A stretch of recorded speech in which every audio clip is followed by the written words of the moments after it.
This is Scott the Fix It Guy. Today we have a Miele dishwasher that isn't draining. It has the intake drain light flashing.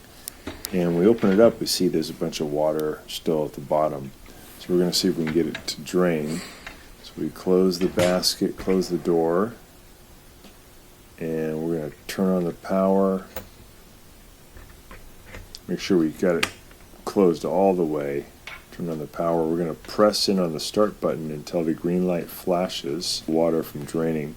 I suspect this air gap up here at the top, so I'm going to turn off power. I'm going to unscrew the top of the air gap. I took off the little metal piece and then just see if there's anything in there. Oh yeah, in this little hole here in the middle, the blue tube, there's a bunch of junk caught in there. Looks awful. Looks like a fish bone and a bunch of other stuff.